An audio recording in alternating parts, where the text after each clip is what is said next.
بسم اللہ الرحمن الرحیم۔ مفتی شعیب اللہ خان صاحب کے بیانات کے لیے مفتی صاحب کے آفیشیل چینل کو سبسکرائب کریں اور زیادہ سے زیادہ شیئر کریں۔ الحمدللہ رب العالمین والصلاة والسلام علی اشرف الانبیاء والمرسلین وعلى آلہ وصحبہ اجمعین ومن تبعہم بإحسان الى یوم الدین، اما بعد فاعوذ باللہ من الشیطان الرجیم، بسم اللہ الرحمن الرحیم، والذین جاہدوا فینا لنہدینہم سبلنا وإن اللہ لمع المحسنین، وقال النبی صلی اللہ علیہ وسلم المجاہد من جاہد فی طاعت اللہ، او کما قال صلی اللہ علیہ وسلم۔ محترم حضرات، بھائیوں، بزرگوں، دوستوں، اس سے پہلی دو مجلسوں میں آپ حضرات کے سامنے جو باتیں پیش کی گئی تھی ان کا خلاصہ یہ ہے کہ اللہ کے راستے میں چلنے اور اللہ کے راستے کو طے کرنے کا جو سلسلہ ہے یہ قرآن اور حدیث سے ماخوذ ہے، اور اسی کا نام بزرگوں نے تصوف رکھا ہے۔ یہ تصوف قرآن اور حدیث کے خلاف نہیں بلکہ قرآن و حدیث سے ماخوذ ہے۔ یہ بات کچھ تفصیلی طور پر آپ حضرات کے سامنے پیش کی گئی تھی، اور اسی کے ساتھ یہ بات سامنے لائی گئی تھی کہ اس راہ کا مقصد اللہ کی رضا ہے، اللہ کو راضی کرنے، اللہ کے راستے پر چلنے، اس کو مقصد بنا کر اس کے اندر چلنا ہے۔ اس کا مقصد نہ کوئی کشف ہے، نہ کرامت، اور نہ اس کا یہ مقصد ہے کہ ہمیں دنیاوی کوئی فائدہ مل جائے، تجارت میں برکت ہو جائے، دعائیں قبول ہونے لگے، اور مختلف دنیاوی چیزیں جس کی طرف لوگوں کا ذہن جاتا ہے۔ تفصیل کے ساتھ میں عرض کیا گیا تھا کہ ان کو مقصود بنا کر اس راہ میں نہیں چلنا ہے، اس لیے کہ اس کا مقصد ہی اللہ کی رضا ہے۔ یہ الگ بات ہے کہ جب آدمی اللہ کی رضا کے لیے چلے گا، اللہ اس کے دنیاوی کام بھی بنا دے گا، اس کے لیے برکتوں کا فیصلہ بھی ہوگا، اس کے لیے راحتوں کے اسباب بھی ہوں گے، اور اس کے لیے تجارت میں برکت کا فیصلہ بھی ہوگا۔ یہ الگ بات ہے، لیکن ہماری نیت اور ہمارا مقصد بلکہ مقصد وحید یہ ہونا چاہیے کہ ہم اللہ کو پالیں اور اللہ کی رضا ہم کو حاصل ہو جائے۔ یہ بات تفصیل کے ساتھ آپ حضرات کے سامنے عرض کر دی گئی تھی۔ دوبارہ اس لیے اس کو عرض کر دیا تاکہ ذہن میں وہ باتیں تازہ ہو جائیں اور اگلی بات سمجھنے میں آسانی ہو۔ آج میں نے آپ کے سامنے قرآن پاک کی ایک آیت اور نبی اکرم صلی اللہ علیہ وسلم کی ایک حدیث پڑھی، اور ان دونوں میں مجاہدے کا ذکر ہے۔ یہ ہم جانتے ہیں کہ ہمارے پاس جو نفس ہے، یہ نفس بہت خطرناک صورت پیدا کر دیتا ہے انسان کے لیے، گناہوں میں مبتلا کرتا ہے، اللہ سے دوری کی جتنی چیزیں ہوتی ہیں وہ سامنے لاتا رہتا ہے۔ اسی لیے اللہ نے قرآن میں فرمایا ہے ان النفس لامارۃ بالسوء، نفس بہت زیادہ برائی کا حکم دیتا ہے، اللہ نے نفس کو اس طرح بنایا ہے کہ اس کے اندر برائی کا جذبہ ہے، برا کرنے کے لیے وہ آمادہ رہتا ہے اور انسان کو برائی کی طرف لے جانے کی فکر اور جستجو میں لگا رہتا ہے۔ جب یہ صورتحال ہے تو انسان کو اللہ سے قریب ہونے کے لیے نفس کا مقابلہ کرنا ضروری ہے، اس لیے کہ اللہ کی رضا حاصل ہوتی ہے نفس کی مخالفت سے۔ نفس جن باتوں کا حکم دیتا ہے ان کو دور رہنے سے، جو نفس میں آتا رہے انسان اگر اسی کو کرتا رہے تو پھر وہ اللہ سے دور اور بہت دور ہو جائے گا۔ اللہ سے دوری کے بجائے اللہ کا قرب پانے اور اللہ کی رضا پانے کا طریقہ ہی یہ ہے کہ انسان نفس کی مخالفت کرے اور اللہ کے راستے کو اختیار کرے جو اللہ نے پیغمبروں کے ذریعے ہم کو عطا فرمایا ہے۔ یہاں ضرورت پڑتی ہے مجاہدے کی، کہ نفس کی مخالفت کی جائے، اس لیے کہ نفس میں کشمکش ہوتی ہے۔ کشمکش پر ایک بات یاد آ گئی، حضرت مولانا حکیم اختر صاحب نور اللہ مرقدہ نے ایک جگہ فرمایا ہے کہ انسان میں ایک طرف نفس ہے جو برائی کی طرف انسان کو لے جاتا ہے اور دوسری طرف اللہ کا حکم یہ ہے کہ وہ اللہ کی رضا پائے۔ نفس برائی کی طرف لے جاتا ہے اور اللہ کی محبت کا تقاضا اللہ تبارک و تعالیٰ کے احکام کو پورا کرنے کا ہوتا ہے، تو یہاں آ کر انسان کے دل کے اندر کشمکش پیدا ہوتی ہے۔ حضرت کے الفاظ ہیں کہ حضرت نے فرمایا نفس ادھر کھینچتا ہے یہ کش ہے اور اللہ ادھر کھینچتا ہے یہ مکش ہے۔ یہ کش مکش یعنی کھینچاؤ اور دوسری طرف سے اس کے خلاف، یہ انسان کی طبیعت کے اندر جو مادہ پیدا ہو جاتا ہے اسی کا نام دراصل مجاہدہ ہے۔ یہ مجاہدہ انتہائی ضروری ہے۔ ہم سب کے سب اللہ کی رضا پانے کے لیے، اللہ کی محبت حاصل کرنے کے لیے یہاں پر جمع ہوئے ہیں۔ یہاں کوئی لڈو نہیں بٹ رہے ہیں، یہاں کوئی پیسہ نہیں دیا جا رہا ہے، یہاں پر کوئی اور دنیاوی چیز نہیں دی جا رہی ہے۔ یہاں آپ کو بلانے کا، جمع کرنے کا، آپ کو سننے اور سنانے کا عظیم مقصد یہی ہے کہ ہمارے دلوں میں اللہ کی محبت پیدا ہو اور ہم اللہ کی رضا پانے میں کامیاب ہو جائیں۔ جب ہم اس کے لیے آئے ہیں تو ہمیں سب سے پہلے یہ نیت کرنا چاہیے کہ ہم اللہ کے راستے میں مجاہدہ کریں گے، اس لیے کہ اگر مجاہدہ نہیں کریں گے تو پھر حاصل کچھ نہ ہوگا۔ اس لیے کہ جو آدمی سوتا رہے، جو آدمی نفس کے مطابق زندگی کرتا رہے، جو آدمی اللہ کے احکام کی پرواہ نہ کرے، جو آدمی نفس ہی مان کر زندگی گزارے، اسے کبھی اللہ مل نہیں سکتا۔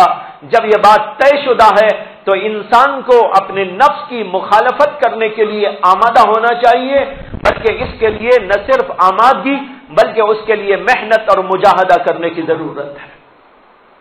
اللہ نے قرآن میں اسی کو فرمایا، والذین جاہدوا فینا لنہدینہم سبلنا، جو ہمارے راستے میں جد و جہد کرتا ہے ہم اس کے لیے اپنی راہیں کھول دیتے۔ اپنی راہیں کیا؟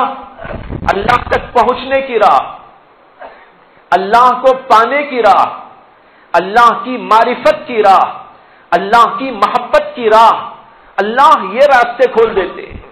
غالباً اسی وجہ سے اللہ نے جمع کا صیغہ استعمال کیا اور کہا والذین جاہدوا فینا، جو ہمارے راستے میں جد و جہد کرتے ہیں، لنہدینہم سبلنا، سبل جمع کا صیغہ ہے جس کا ترجمہ ہے ہم کئی راستے کھول دیتے ہیں۔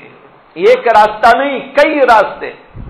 معرفت کا راستہ کھلے گا، اللہ سے عشق و محبت کا راستہ کھلے گا، اللہ تبارک و تعالی سے تعلق کا راستہ کھلے گا۔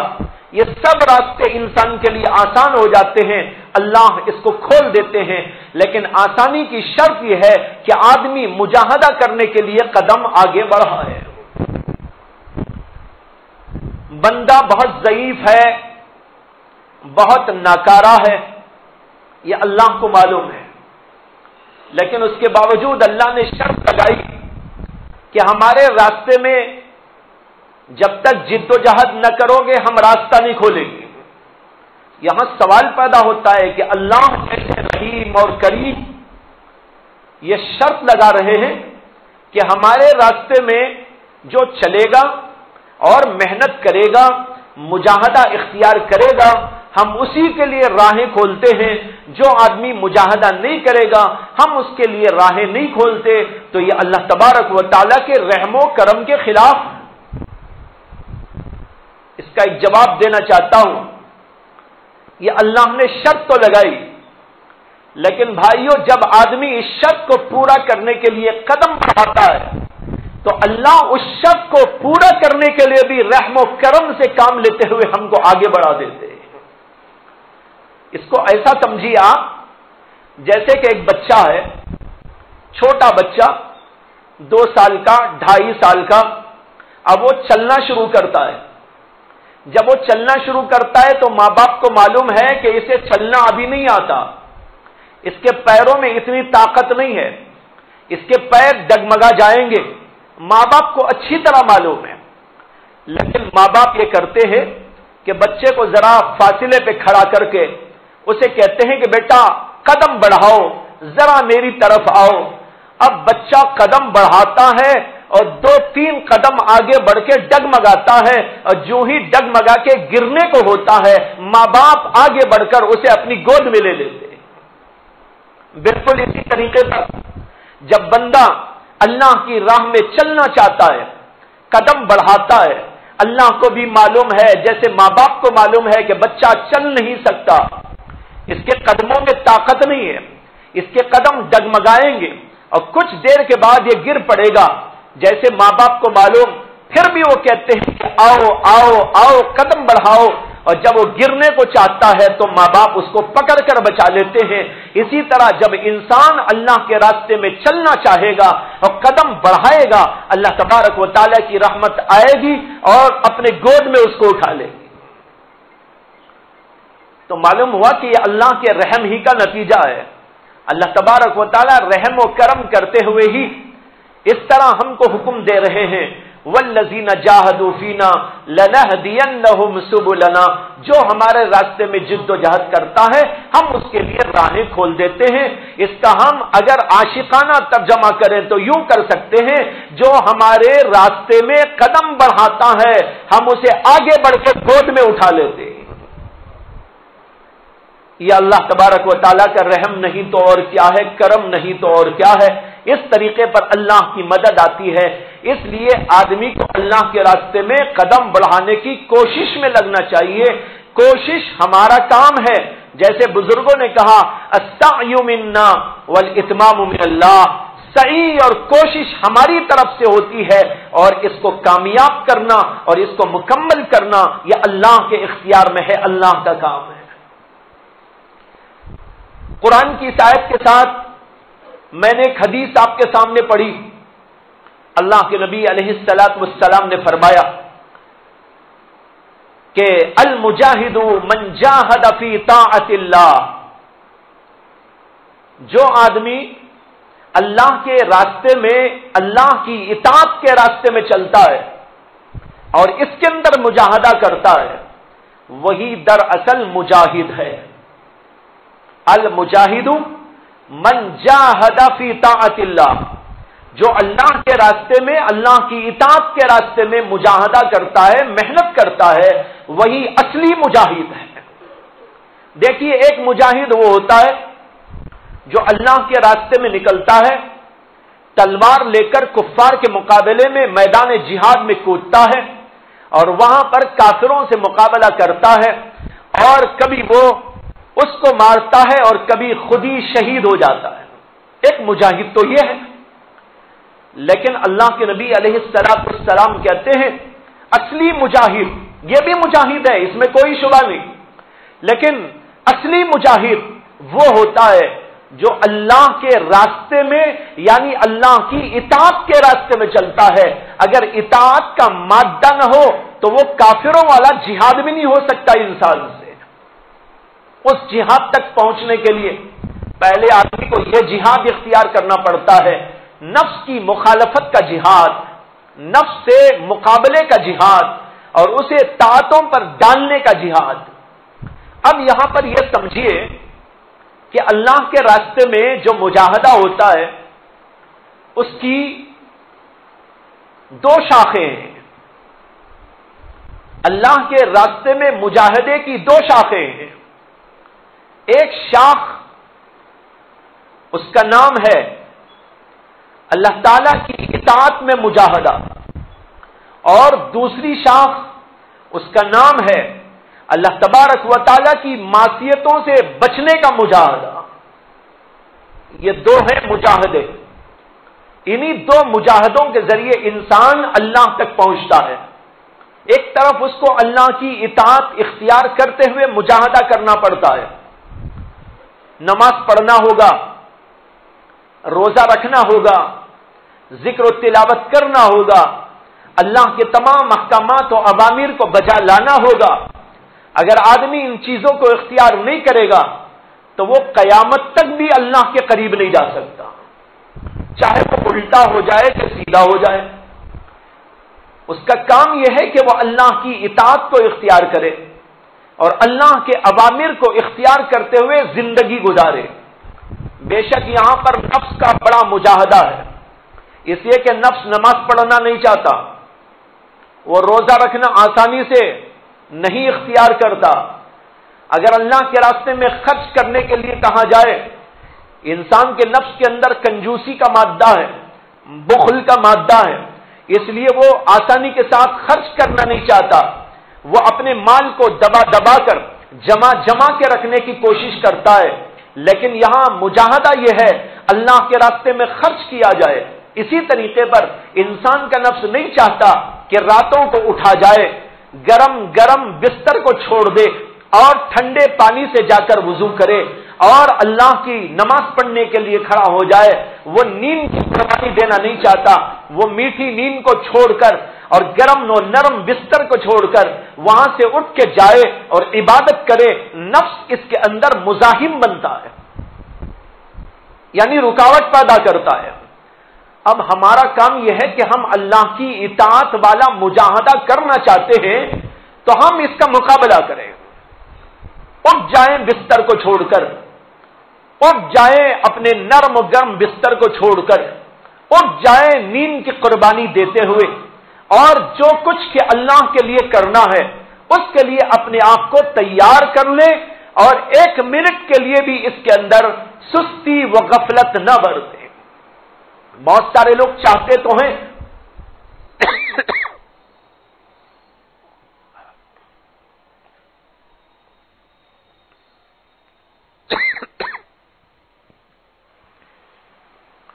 بہت سارے لوگ چاہتے تو ہیں کہ ہم اللہ سے قریب ہو جائیں،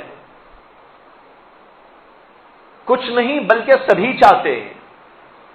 ہر مومن بندے کو اس بات کی طلب ہوتی ہے کہ ہم اللہ سے قریب ہو جائیں، لیکن نفس رکاوٹ پیدا کرتا ہے، اسے اٹھنے نہیں دیتا، عبادت کرنے نہیں دیتا، ذکر کرنے نہیں دیتا، اور چیزوں میں رکاوٹ پیدا کر کر کے اسے اللہ سے دور کرتا رہتا ہے۔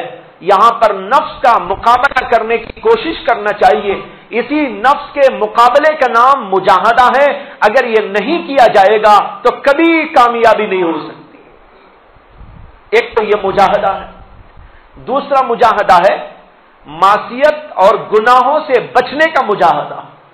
یہ اس سے بھی بڑا مجاہدہ ہے۔ نیکی کے کرنے پر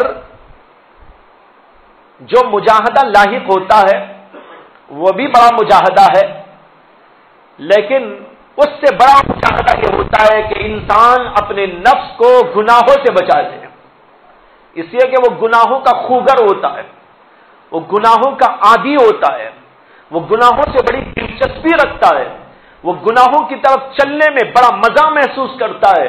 اس لیے انسان کو وہ آمادہ کرتا ہے، یہ کرو یہ کرو یہ کرو، ہر گناہ کی طرف اس کی توجہ لاتا رہتا ہے، ایسے موقع پر انسان کو اللہ تبارک و تعالیٰ کی رضا کا تصور کرتے ہوئے، اللہ تعالیٰ کے قرب کو پانے کی نیت اور جستجو کرتے ہوئے نفس کا مقابلہ کرنا، یہ بڑا شدید مقابلہ ہے، بڑا شدید مجاہدہ ہے۔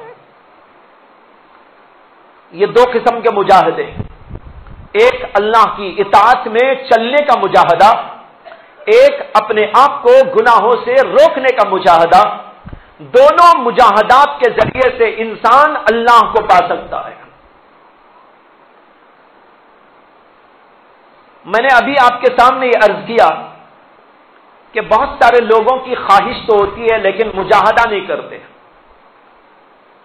ان لوگوں کی مثال ایسی ہے جیسے ایک آدمی کو بچے کی خواہش ہوئی لیکن اس نے شادی بالکل نہ کی۔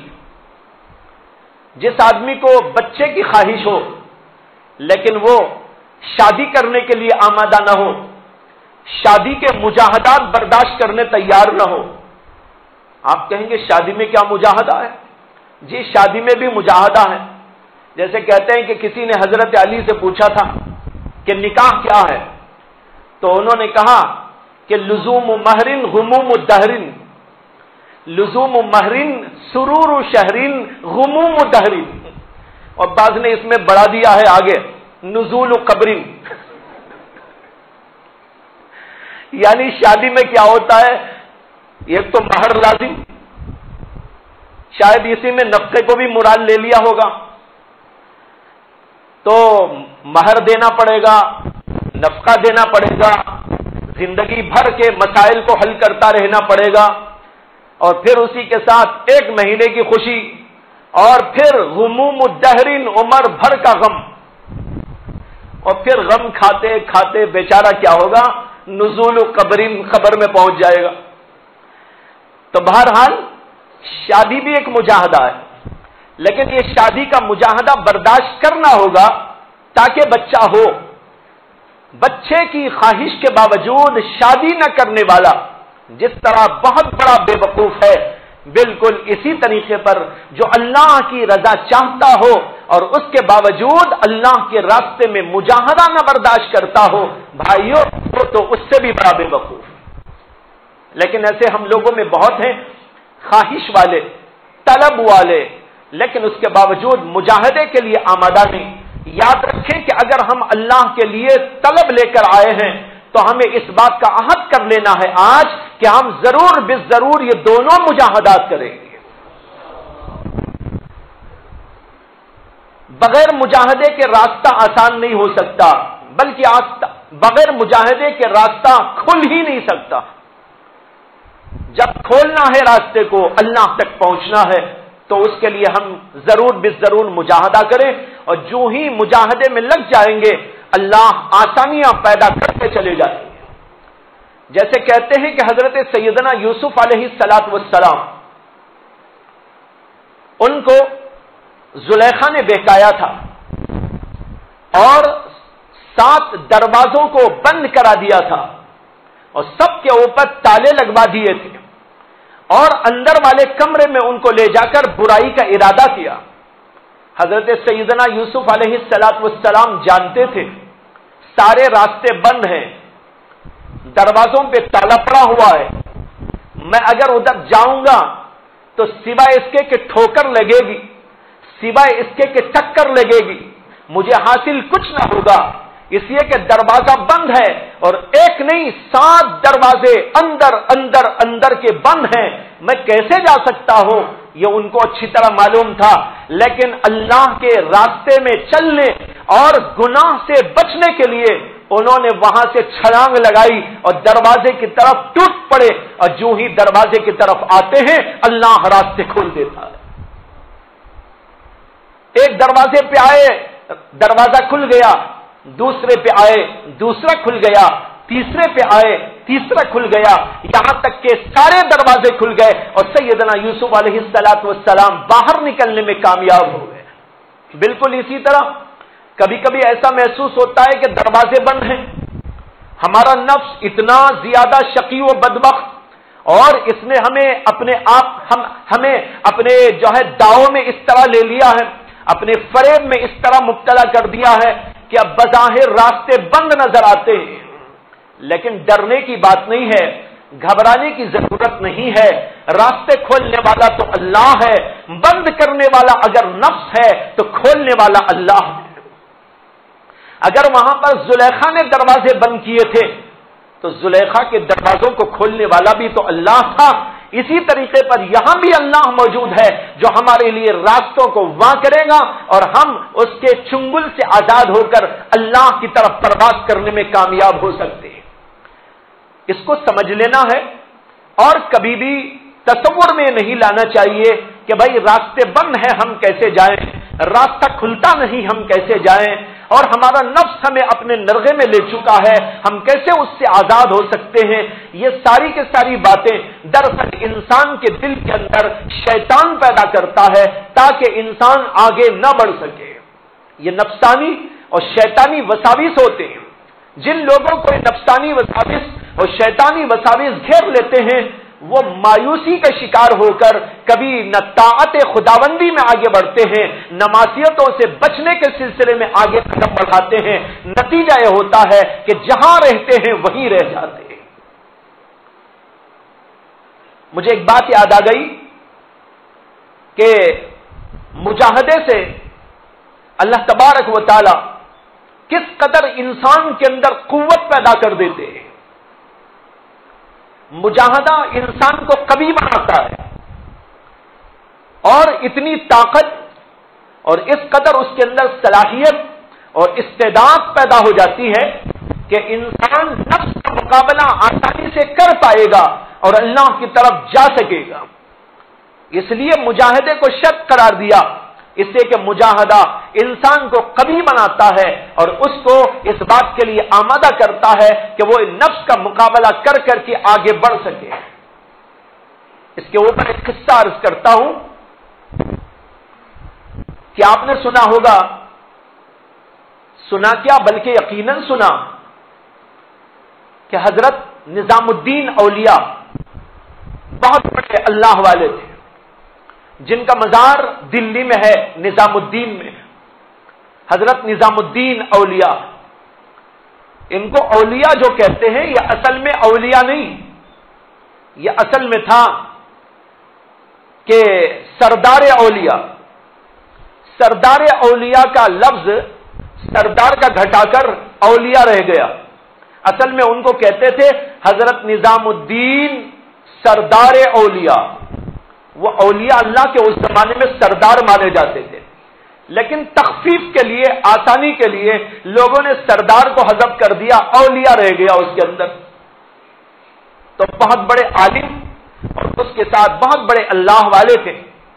کہتے ہیں کہ ایک بار آخری زمانے میں ان کی طبیعت بہت خراب ہو گئی، بار بار بے ہوشی طاری ہوتی تھی، بار بار بے ہوشی طاری ہوتی تھی۔ اس بے ہوشی کی وجہ سے طبیعت کے اندر بڑا اضمحلال اور کمزوری پیدا ہونے لگی۔ تو ان کے جو مریدین اور احباب تھے انہوں نے یہ سوچا کہ دہلی کے اندر ایک شخص موجود ہے جو غیر مسلم ہے، وہ توجہ دے کر بیماری کو سلب کر لیتا ہے، جس کو کہتے ہیں قوت خیالیہ۔ قوت خیالیہ کا یہ کرشمہ ہے کہ وہ قوت خیالیہ ڈالتا ہے اور بیماری کو سلب کر لیتا ہے۔ تو ان کے مریدین نے سوچا کہ بہتر ہے کہ حضرت کو اس کے پاس میں لے کے جائیں تاکہ بیماری کو وہ سلب کر لے اور راحت مل جائے۔ حضرت سے اس کا تذکرہ کیا، حضرت سے تذکرہ کیا تو انہوں نے کہا کہ نہیں، مجھے اس کے پاس لے کر جانے کی کوئی ضرورت نہیں۔ پھر اس کے بعد بے ہوشی طاری ہو گئی۔ بار بار جب ایسا ہونے لگا اور کافی طویل مدت تک بے ہوشی طاری رہنے لگی تو ان کے مریدین نے کہا کہ حضرت نے تو اگرچہ فرمایا ہے کہ نہ لے جاؤ، لیکن طبیعت کا حال تو ایسا ہے کہ ہم اسی حال پر ان کو نہیں چھوڑ سکتے، ہمارا فرض ہے کہ ہم تو کچھ کریں۔ اس لیے انہوں نے کیا کیا کہ اس کے پاس ان کو لے کر چلے گئے۔ بے ہوشی ہی کے عالم میں ان کو اٹھا کر اس آدمی کے پاس میں لے کر گئے اور جا کر وہاں بیڈ پہ سلا دیا۔ اس نے پوچھا کہ کیا ہوا؟ کہا کہ بار بار بے ہوشی ہو رہی ہے اور اس کی وجہ سے جو ہے بہت پریشانی ہے، ہمیں معلوم ہوا کہ آپ اس کا علاج کرتے ہیں اپنی توجہ کے ساتھ، لہذا ان کا بھی علاج کر دیجیے۔ چنانچہ اس نے کہا بہت اچھا۔ اس کے بعد اس نے اپنے طریقے کے مطابق ان کے اوپر توجہ ڈالی۔ جب توجہ ڈالی تو کچھ ہی دیر کے بعد حضرت اٹھ کے بیٹھ گئے، آنکھ کھلی، دیکھا کہ نئی جگہ میں ہے، اور پھر اس کو دیکھ کر سمجھ گئے کہ میں نے جہاں آنے سے منع کیا تھا لوگ مجھے وہیں لے آئے۔ خیر اب کیا کہہ سکتے تھے؟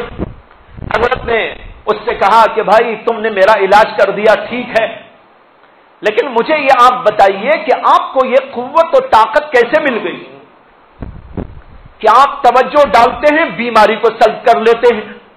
یہ بہت بڑا کمال ہے آپ کا، یہ کمال اور یہ قوت اور یہ استعداد آپ کے اندر کیسے پیدا ہوئی؟ تو اس نے کہا کہ حضرت بات یہ ہے کہ میرے گرو جی نے مجھے ایک وصیت کی تھی، میں اس وصیت پر ہمیشہ عمل کرتا ہوں، بڑی پابندی کے ساتھ عمل کرتا ہوں، اور اسی کی وجہ سے مجھے یہ قوت و طاقت مل گئی، یہ کمال مل گیا کہ بیماری کو سلب کر لیتا ہوں، اور ایسا سلب کرتا ہوں کہ پھر دوبارہ بیماری اور کر کے نہیں آتی۔ حضرت نے کہا اچھا، اتنا بڑا کمال آپ کو مل گیا اپنے گرو کے کہنے کے مطابق عمل کرنے پر، آپ کے گرو نے کیا آپ کو وصیت کی تھی؟ اس نے کہا میرے گرو نے مجھے وصیت کی تھی کہ جو تمہارا نفس کہے وہ نہ کرنا۔ اس نے کہا کہ میرے گرو جی نے مجھے یہ نصیحت کی تھی، وصیت کی تھی کہ جو تمہارا نفس کہے وہ نہ کرنا، نفس کے خلاف کرتے رہنا۔ میں اس کے اوپر ہمیشہ عمل کرتا رہا، یہاں تک کہ مجھے قوت و طاقت و کمال حاصل ہو گیا۔ اب اس کے مطابق میں لوگوں کا علاج کرتا رہتا ہوں۔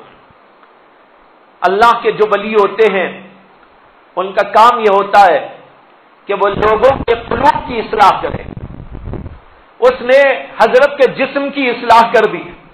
حضرت نے سوچا کہ اس کی روحانی بیماری کو سلب کرنے کی طاقت تو مجھے اللہ نے دی ہے، اس نے تو جسم کی میری قوت، جسم کی میری بیماری کو سلب کیا، لیکن اللہ نے اہل اللہ کو وہ دولت عطا کی ہے جو کسی اور کو نہیں دیا کرتا کہ یہ روحانی امراض کو، قلبی امراض کو چھین لیتے ہیں۔ انہوں نے کہا میرا بھی تو کام مجھ کو دکھانا چاہیے اور اس کے اوپر احسان کرنا چاہیے۔ هل جزاء الاحسان الا الاحسان، احسان کا بدلہ تو احسان ہی ہوا کرتا ہے۔ حضرت نے اس سے کہا کہ بھائی آپ نے تو بہت قیمتی بات بتائی، مجھے آپ یہ بتائیے کہ کیا آپ کا جی ایمان لانے کو چاہتا ہے، مسلمان ہونے کو چاہتا ہے؟ اس نے ایک دم سے کہا نہیں، میرا جی تو نہیں چاہتا۔ حضرت نے کہا پھر تو آپ کو اپنے ہی گرو جی کی وصیت کے مطابق ایمان قبول کر لینا چاہیے، اس لیے کہ آپ کے گرو نے کہا تھا نفس جو چاہے وہ نہ کرو۔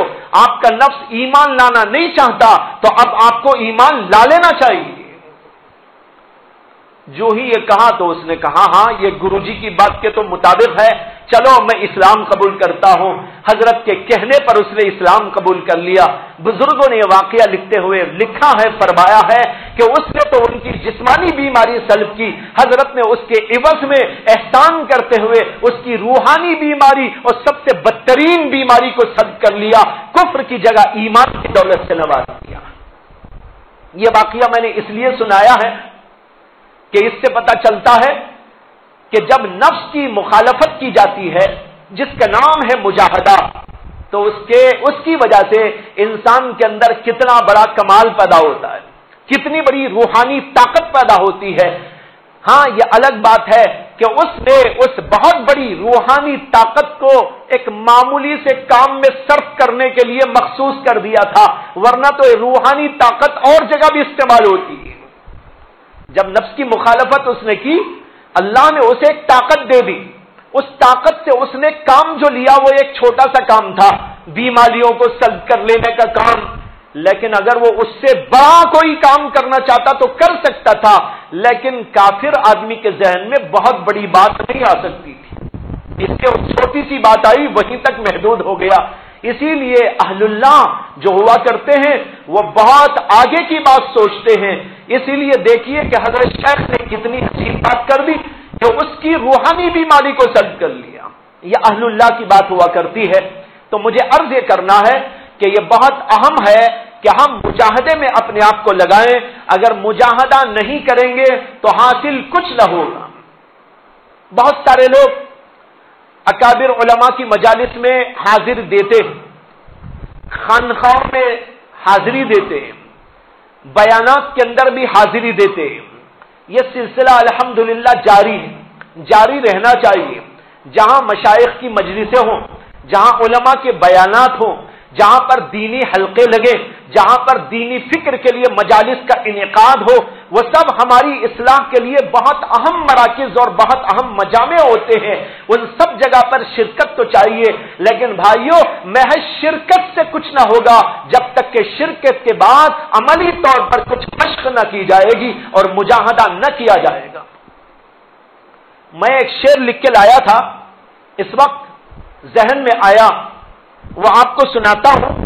اور یہ شعر کہاں ہے؟ حضرت مجذوب صاحب رحمت اللہ علیہ نے، جو حضرت مولانا اشرف علی تھانوی رحمت اللہ علیہ کے خلیفہ تھے. ان سے ایک بار کسی نے کہا تھا کہ حضرت اللہ نے جو دولت آپ کو دی ہے وہ ہم کو بھی دے دیجئے.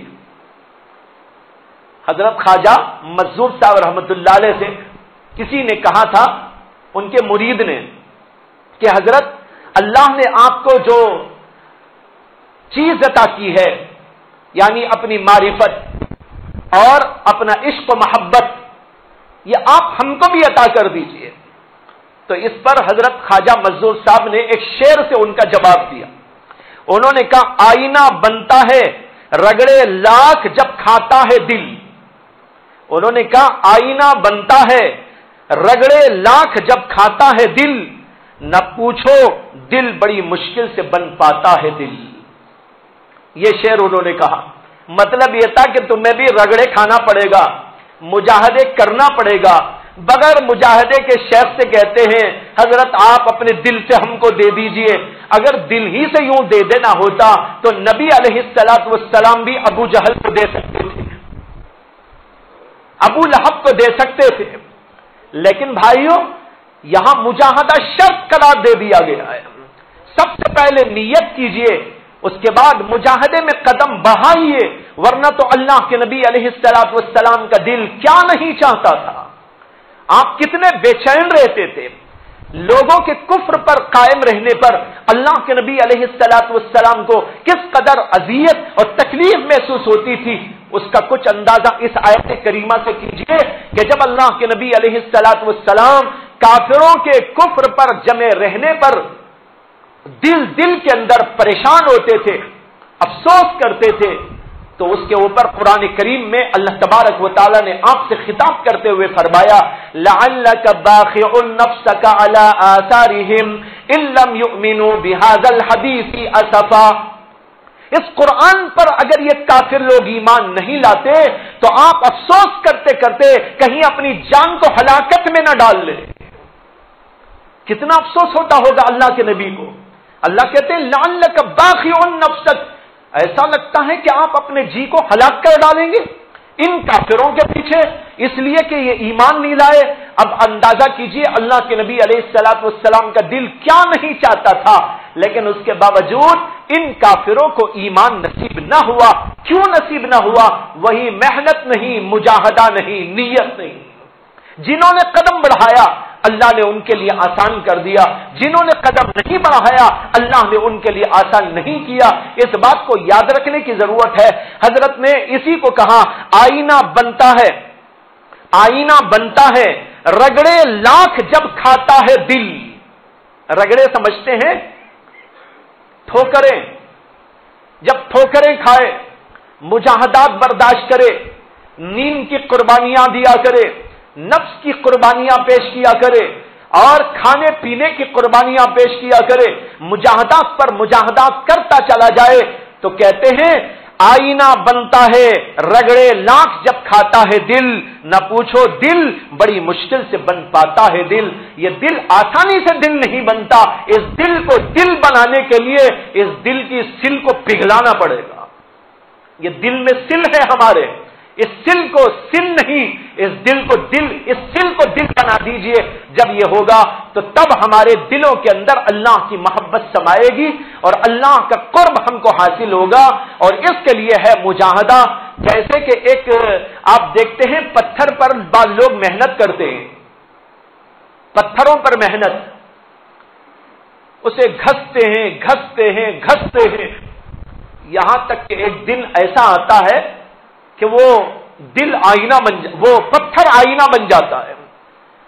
غالباً اس تشبیہ سے یہی مقصود ہے، آئینہ بنتا ہے، رگڑے لاکھ جب کھاتا ہے دل۔ یہ دل جو ہوتا ہے یہ عام لوگوں کا دل نہیں، سل ہوتی ہے، پتھر کی سل۔ اس سل کو دل بنانے کے لیے اس کو گھسنا پڑے گا، گھسنا پڑے گا۔ نمازوں سے گھسو، ذکر سے گھسو، تلاوت سے گھسو اور عبادتوں سے گھسو، ریاضتوں کے ساتھ گھسو۔ گھستے گھستے ایک دن آئے گا کہ وہ دل آئینہ بن جائے گا، اور جب دل آئینہ بن جائے گا ساری کائنات اس کے اندر نظر آنے لگے گی۔ اسی لیے اہل اللہ کے دلوں پر وہ اسرار منکشف ہوتے ہیں جو عام لوگوں کو، بلکہ بہت پڑھے لکھے دنیا کا علم رکھنے والوں کو کسی کو وہ اسرار معلوم نہیں ہو سکتے، اس لیے کہ ان کا دل دل بن جاتا ہے، اور جب دل دل بن کر آئینے کی طرح چمکنے لگتا ہے تو اس کے اندر اسرار کائنات نظر آنے لگتے ہیں۔ کہتے ہیں کہ کسی زمانے میں رومیوں اور چینیوں کے درمیان میں مقابلہ آرائی ہوتی تھی فنکاری کی۔ رومی لوگ بھی بڑے فنکار تھے، چینی لوگ بھی بڑے فنکار تھے، دونوں اپنا اپنا فن دکھاتے تھے اور لوگ ان کو انعام دیا کرتے تھے۔ ایک بار ایک بادشاہ نے رومیوں اور چینیوں دونوں کو بلایا جو بڑے فنکار تھے، اور کہا کہ بھائی تم اپنا اپنا فن دکھاؤ، اور جب تم اپنا فن دکھاؤ گے تو ہم تم کو انعام دیں گے، اور یہ انعام ایک بہت بڑے میدان میں ہزاروں لوگوں کے سامنے دیا جائے گا۔ بنفس نفیس بادشاہ اس مجلس میں حاضری دے گا، بادشاہ اپنے ہاتھ سے ان لوگوں کو انعام دے گا جو اپنی فنکاری کا کمال دکھا دیں گے۔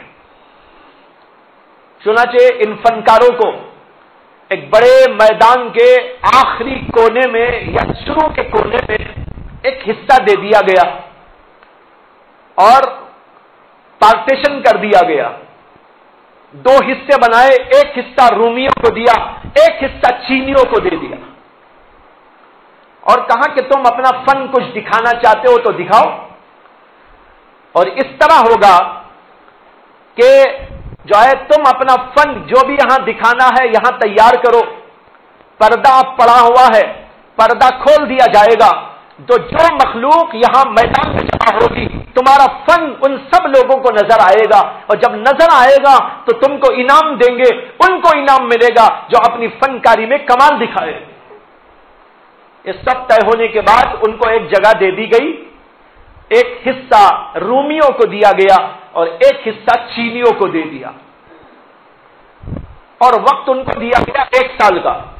1 سال تک وہ اپنی فنکاری کے کرشمے تیار کریں گے۔ اب 8-9 مہینے ہونے کے بعد بادشاہ نے اپنے قاصد کو بھیجا کہ جاؤ دیکھو ان لوگوں نے کتنی تیاری کر دی ہے۔ اب بادشاہ کے قاصد لوگ آئے معائنہ کرنے کے لیے، تو پہلے تو انہوں نے رومیوں کے پاس جا کر دیکھا کہ رومیوں نے کیا بنایا ہے۔ رومیوں نے عجیب و غریب کرشمہ تیار کر دیا تھا۔ میدان کا جتنا حصہ ان کو دیا گیا ہے اس حصے میں انہوں نے ایسی فنکاری دکھائی کہ وہاں ایک زمین بنا دی، اوپر آسمان بنا دیا، چاند سورج بنا دیا، نیچے پوری مخلوقات جو اللہ نے بنائی ہے اس کے نقوش تیار کر دیے، اور سورج ایسا کہ چمک رہا ہے، چاند ایسا جو دمک رہا ہے، ستارے ایسے جو ہے وہ چمکتے دکھائی دے رہے ہیں۔ اس طرح وہاں پر پورا انہوں نے بیس بنایا اور گویا کہ ایک چھوٹی سی دنیا آباد کر دی۔ کتنا بڑا کمال ہے، حیرت انگیز کمال. اس میں جو ہے بلڈنگیں بھی نظر آ رہی ہیں، میدان بھی نظر آ رہے ہیں، کھیتیاں بھی نظر آ رہی ہیں، اور انسان جیسے چلتے پھرتے پرزے بھی نظر آ رہے ہیں، اور سواریاں بھی نظر آ رہی ہیں، کہیں پہاڑ بھی نظر آ رہے ہیں، کہیں کھیتیاں بھی نظر آ رہی ہیں، باغات بھی نظر آ رہے ہیں. ایسے انداز سے گویا کہ چھوٹی سی دنیا انہوں نے بنا دی. دیکھنے والا دیدے پھاڑ پھاڑ کر ان کو دیکھنے لگا کہ بھائی تم نے کیا بنا دیا ہے، آج تک تو ہمارا تصور بھی نہ تھا کہ تم ایسا بنا دو گے. بہت خوش ہوا، اور پھر اس کے بعد اسے جانا تھا چینیوں کے پاس. چینی بازو ہی تھے، ادھر سے نکلا اور ادھر داخل ہوا. وہاں جا کے داخل ہو کے دیکھتا ہے کچھ بھی نہیں ہے، کچھ تیاری نہیں. ان سے پوچھا کہ بھائی کیا ہے، کیا کیا تم لوگوں نے؟ بادشاہ نے مجھ کو بھیجا ہے دیکھنے کے لیے، معائنہ کرنے کے لیے کہ تم لوگوں نے اب تک کیا تیاری کی ہے. کہا کہ بس ابھی تیار کچھ نہیں ہوا ہے، تیاری میں ہم ہیں، ابھی وقت موجود ہے، ہم کو وقت دے تو وقت پہ تیار ہو جائے گا. اس نے کہا اب تک کیا ہوا؟ دیکھا تو ایک پتھر رکھا ہوا ہے، سائیڈ میں کونے میں ایک بڑا پتھر، جتنی جگہ اتنا بڑا پتھر. اس پتھر پہ 10 20 50 آدمی کام کر رہے ہیں. کیا کام؟ گھس رہے ہیں، بس یہی کام ہے اور کچھ بھی نہیں. وہ دیکھتے ہوئے پریشان ہو گیا کہ یہ لوگ تو کچھ بھی نہیں کرے، کیا کریں گے؟ انعام تو وہی پائیں گے، یہ تو پٹائی کھائیں گے. بادشاہ تو ان کو جو ہے رسوائی میں ڈال دے گا. خیر انہوں نے کہا کہ پریشان ہونے کی ضرورت نہیں، بادشاہ کو کہہ دیجئے وقت پر سب تیار ہو جائے گا. خیر وہ آدمی گیا، جا کر بادشاہ کو بتا دیا. اب وقت گزرتا رہا یہاں تک کہ وہ 1 سال پورا ہونے کو آیا. جب 1 سال پورا ہونے کو آیا تو وہ آدمی پھر آیا دیکھنے کے لیے کہ اب کیا ہوا ہے. اب بھی دیکھا تو پتھر رکھا ہوا ہے، البتہ پتھر بالکل صاف کر دیا گیا ہے، لیکن چونکہ وہاں ہے کچھ نہیں، پتھر نظر آ رہا ہے، صاف شفاف پتھر. اس نے کہا بھائی ابھی تک بھی کچھ نہیں کیا. انہوں نے کہا ہم نے جو کچھ کرنا تھا کر دیا ہے، بادشاہ کو کہہ دیجئے کہ اعلان کر دے مقابلے کا، اور جو تاریخ وہ رکھنا چاہتا ہے وہ تاریخ کا اعلان ہو جائے. خیر اس کے بعد تاریخ کا اعلان ہو گیا. ہزاروں ہزار لوگ دیکھنے کے لیے اس عجیب و غریب تماشے کو، کرتب کو جمع ہو گئے. بیچ میں پردہ ہے، ادھر رومی ہے ادھر چینی ہے، اور ادھر سامنے اسٹیج بنا دیا گیا ہے. بادشاہ بنفس نفیس آ کے بیٹھ گیا ہے. ہزاروں ہزار کا مجمع میدان کے اندر جمع ہوئے. بادشاہ نے حکم دیا کہ اپنا اپنا دکھائیے. پہلے تو پردہ ادھر کا کھلا جو رومیوں نے تیار کیا تھا. اب رومیوں کا ادھر کا پردہ کھلتے ہی لوگوں کو نظر آیا کہ ایک چھوٹی سی کائنات آباد ہے. سارے لوگ واہ واہ کرنے لگے، تعریف کے پل باندھنے لگے. بادشاہ بھی حیران پریشان ہو گیا کہ ان لوگوں نے کیا کیا بنا دیا ہے. سورج بھی بنا دیا ہے، چاند بھی بنا دیا ہے، اور یہاں تک کہ بلڈنگیں بنا دی ہیں اور راستے بنا دیے ہیں، اور اسی کے اندر دیکھو تو پہاڑ بھی نظر آ رہے ہیں، اور جگہ جگہ جو ہے سمندر بھی نظر آ رہے ہیں، تالاب بھی نظر آ رہے ہیں. یہ سب کچھ گویا کہ جو اللہ نے دنیا میں بنایا ہے وہی سب کچھ یہاں پر نقش و نگار کے ذریعے بنا دیا گیا ہے. اب دیکھ کر لوگ بہت مطمئن ہوئے کہ بہت بڑا کارنامہ انہوں نے انجام دیا ہے. اب اس کے بعد حکم ہوا کہ ادھر کا پردہ کھولو. ادھر کا پردہ کھولا تو کچھ بھی نہیں ہے، اندھیرا نظر آ رہا ہے، بس ایک پتھر لگا ہوا ہے. بادشاہ نے کہا بھائی تم نے کیا کیا ہے؟ کہا کہ ہمارا کمال اس وقت نظر آئے گا جب یہ پردہ نہیں، یہ بیچ کا پردہ ہٹے گا. بیچ میں پردہ تھا نا، رومی ادھر تھے چینی ادھر تھے. ابھی تو جو پردہ کھلا تھا وہ ادھر کا پردہ تھا. انہوں نے کہا کہ ہمارا کمال اس وقت نظر آئے گا جبکہ بیچ والا پردہ ہٹا دیجئے. حکم دے دیا گیا بیچ کا پردہ ہٹا دو. بیچ کا پردہ ہٹاتے ہی جو کچھ یہاں نظر آ رہا تھا وہی سب کچھ وہاں پر پتھر میں نظر آنے لگا. اس لیے کہ پتھر کو ان لوگوں نے صاف کیا آئینہ بنا دیا، ایسا آئینہ کہ وہاں جو کچھ رکھا ہوا تھا وہ پتھر میں نظر آنے لگا۔ اب لوگ ادھر بھی دیکھ رہے ہیں ادھر بھی دیکھ رہے ہیں کہ بھئی یہاں کا وہاں کیسے چلا گیا۔ بادشاہ نے کہا کہ واقعی ان لوگوں نے تو واقعی کمال کر دیا، انہوں نے بنایا یہ تو بہت بڑا کمال ہے، لیکن انہوں نے ایسا کام کیا ہے جو اس کو ہضم کر لیا، اس لیے ان کا سب سے بڑا کمال ہے، لہذا ان کو اس نے انعام دیا ہے۔ بھائیو، اسی طریقے پر دنیا میں بہت لوگ بہت کچھ کرتے ہیں، لیکن انبیاء اکرام علیہم الصلوۃ والسلام دلوں کو گھسنے کے لیے آتے ہیں، دلوں کی صفائی کے لیے آتے ہیں، یہ مجاہدہ وہ لوگ کراتے ہیں۔ لہذا دلوں کو گھس گھس کر جب اس کو ہم صاف کر کے، جیسے کہ مجذوب صاحب کہتے ہیں آئینہ بنتا ہے رگڑے لاکھ جب کھاتا ہے دل، نہ پوچھو دل بڑی مشکل سے بن پاتا ہے دل، تو یہ رگڑے اس کو کھلانا ہے، جب یہ رگڑے کھا کر بن جائے گا آئینے کی طرح، تو پھر آپ دیکھیں گے اسرار کائنات اس کے دل پر منکشف ہونے لگے۔ اس کے لیے آپ سب کو جمع کیا جاتا ہے کہ یہاں پر آ کر اپنے دلوں کی صفائی کا کچھ وقت صرف کریں، اس کے لیے کچھ وقت لگائیں۔ یہ کچھ وقت تو کافی نہیں ہے، یہ عادت ڈالنے کے لیے کچھ وقت ہے۔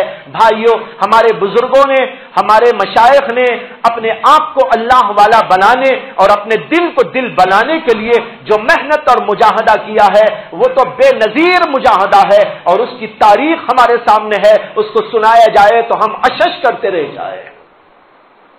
خود نبی اکرم صلی اللہ علیہ وسلم کے مجاہدات ہم کو معلوم ہے، آپ کے پیروں پر ورم آ جاتا تھا، رات بھر عبادت میں رہا کرتے تھے، لیکن ہم کو 2 رکعت تہجد پڑھنا مشکل ہے، ہم کو 2 رکعت فرض نماز پڑھنا مشکل ہے، تھوڑا سا اللہ کا ذکر کرنا مشکل ہے۔ جب یہ مشکل سمجھ کر ہم نہیں کریں گے تو پھر قیامت تک بھی اللہ تک نہیں پہنچ پائیں گے۔ اگر کچھ ہمارے دلوں کے اندر جذبہ ہے تو میں آپ سے عرض کرنا چاہتا ہوں، اس مجلس کا سب سے بڑا عظیم کامیابی یہ سمجھی جائے گی کہ ہم یہ عہد کر کے یہاں سے چلیں گے کہ ہم اپنے آپ کو اللہ کے راستے میں مجاہدے میں لگا کے رہیں گے۔ اگر ہم نے نہیں لگایا، یہ جمع ہونا، یہ آنا، یہ سب کچھ بیکار جائے گا۔ اس کو بیکار نہ کیجئے بلکہ باکار بنائیے اور اپنے آپ کو اس کے لیے تیار کر لیجئے۔ ایک بزرگ نے کہا، یا نائم اللیل متی ترقد، یا نائم اللیل متی ترقد قم یا حبیبی قد دنا الموعد، من نام حتی ينقضی لیلہ لم یبلغ المنزل او یجہد۔ اس کا ترجمہ یہ ہے کہ اے رات کے سونے والے، وہ کہہ رہے ہیں یا نائم اللیل، اے رات کے سونے والے، متی ترقد، کب تک سوتا رہے گا؟ یا نائم اللیل متی ترقد، کب تک سوتا رہے گا؟ قم یا حبیبی قد دنا الموعد، ارے میرے دوست ذرا اٹھ جانا، اس لیے کہ وقت آ چکا ہے۔ یہ کون سا وقت؟ اس میں تو نہیں بتایا کہ کون سا وقت ہے، موت کا وقت بھی ہو سکتا ہے، اللہ سے قریب ہونے کا وقت بھی ہو سکتا ہے، تہجد کا وقت آ گیا اٹھ جاؤ، موت کا وقت آ گیا اٹھ جاؤ، اللہ سے ملنے کا وقت آ گیا اٹھ جاؤ۔ خبردار کر رہے ہیں اور کہتے ہیں یا قم یا حبیبی قد دنا الموعد، من نام حتی ينقضی لیلہ، جو آدمی پوری رات ٹانگیں پسار کے سوتا رہتا ہے، پوری رات ٹانگیں پسار کے سوتا رہتا ہے۔ یہ میں محاوری ترجمہ کر رہا ہوں، کوئی مولانا صاحب اعتراض نہ کریں کہ یہ کون سا ترجمہ، اس میں تو نہ ٹانگ کا ذکر ہے نہ لمبا کرنے کا۔ من نام حتی ينقضی لیلہ، جو آدمی سوتا رہے یہاں تک کہ پوری رات گزر جائے۔ لیکن محاوری ترجمہ کریں تو کیا کریں؟ جو ٹانگیں پسار کے سوتا رہے، کہتے لم یبلغ المنزل لو یجہد، وہ کتنا بھی کچھ کر لے لیکن وہ منزل مقصود تک نہیں پہنچ پائے گا۔ اگر منزل تک پہنچنا ہے تو کچھ مجاہدہ برداشت کرنا ہے، نیند کی قربانیاں دینا ہے، کھانے پینے کی قربانیاں دینا ہے، اور چیزوں میں قربانیاں دینا ہے، ان قربانیوں کے لیے تیار ہو جائیں۔ اللہ تبارک و تعالیٰ سے دعا ہے کہ اللہ مجھے بھی آپ کو بھی اس کے لیے تیاری کرنے کی توفیق عطا فرمائے۔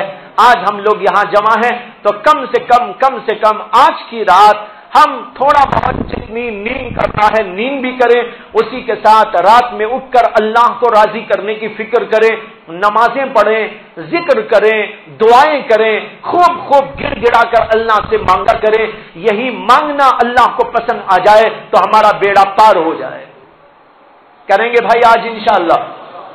یہ چند باتیں مجاہدے کے سلسلے میں عرض کر دی ہیں آپ کے سامنے، اور مجاہدے کی تفصیلی گفتگو کہ مجاہدہ کن کن شکلوں اور صورتوں سے کرنا چاہیے، اس کے بارے میں انشاءاللہ گفتگو اگلی مجلس کے اندر کی جائے گی۔ اجمالی طور پر آپ کے سامنے اس کی ضرورت، اس کی اہمیت اور اس کی گویا فضیلت بیان کر دی گئی ہے۔ اس کو ذہن میں رکھتے ہوئے اپنے آپ کو آگے بڑھانے کی کوشش کرتے رہیں۔ وآخر دعوانا ان الحمدللہ رب العالمین۔